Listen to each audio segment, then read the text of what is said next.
Guys, welcome to this week's video. We really want to honor you for your persistence and your trust, and we want to jump right in.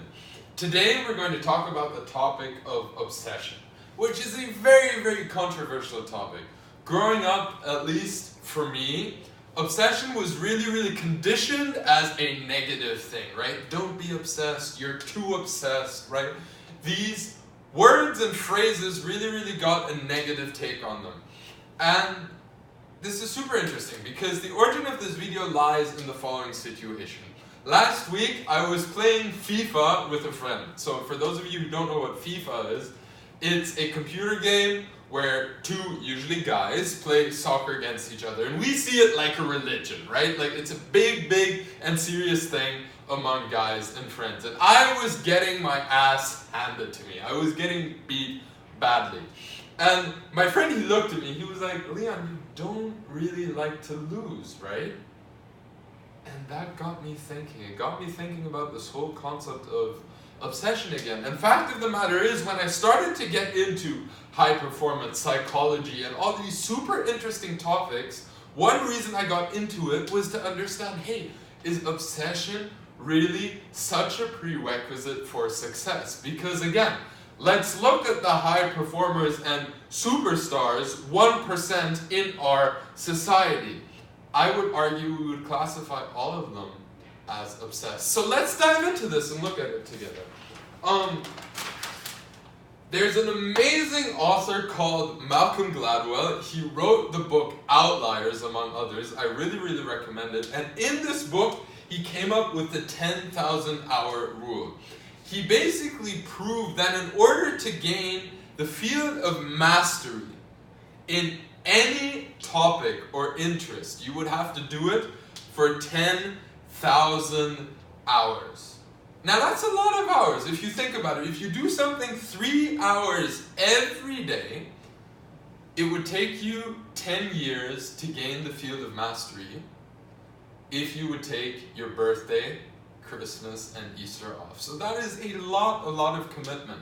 And he goes through making the case, example, Mozart. A lot of people classify Mozart as a prodigy because he came up with his masterpieces around 20 to 21 years old, right? Well, what a lot of people don't know is that Mozart started playing the piano when he was 2 years old. 2 years old. His father was a piano teacher that specialized in teaching children.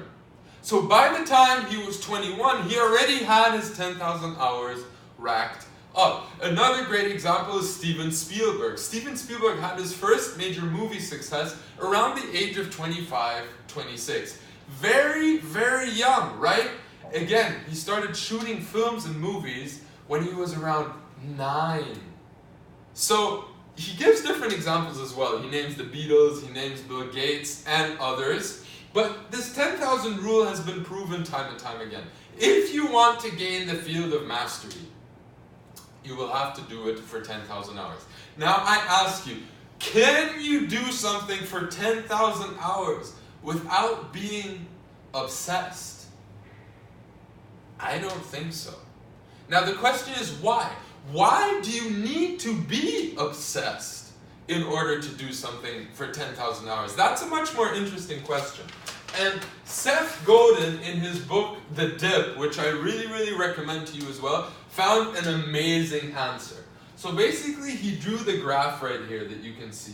On the y-axis, we have results of our labor. On the x-axis, we have effort, time, grind, right? Energy put into a subject. What you can see is, and you can probably relate to this curve, that once you start doing something, you gain a certain amount of momentum, your skills increase, and it's really awesome and fun, right?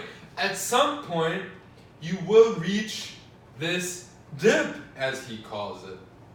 And the dip, as you can see, is long. And as you probably know from personal experience, it is very frustrating because it's like a plateau, right? You put in a lot of effort, but you just don't get better. Now, Seth Godin, to quote him out of his book, he said, this is why most people quit. To quit is the easiest thing to do, in the dip. And this is where obsession comes in. Think about it. If you're obsessed about a topic, meaning you're infatuated with it, you tie your identity to this topic, even when you slug it out, you don't quit. Another great example of this is Navy SEAL training. Navy SEALs have to go through 7 months of basic training called BUDS, in which they practically get put through hell. They do amazing physical workouts throughout the day, massive mental abuse and torture. Why? Because they want to find out, instructors want to find out who quits in this dip, right? The people who come through Navy SEAL training usually say that combat is easier for them than their training was, right? So we'd like to wrap up with this. We'd like to wrap up with the fact that yes, there is a difference between passion and obsession, right? Brendan Burchard, one of the #1 performance coaches of the world, he coaches people like Oprah Winfrey, says if you're not obsessed, meaning if your friends don't tell you, man, why are you so crazy? Why aren't you obsessed? You're not yet operating at the maximum of your potential. So I would like to leave you with this parting thought. Don't think of obsession as a bad thing, but rather direct it. Yes, of course, if you're obsessing about Netflix or if you're obsessing about Instagram, not as a curator but as a user, maybe that obsession can be geared towards something else, an area that you're interested in and an area that you want to gain mastery in. If you are able to cultivate this skill, I'm super sure you're able to also reach the level of high performance in a given field if you put in enough energy and if you put in enough persistence. I hope this video helped you. As always, share it, comment, and we're looking forward to your feedback. Have a great day.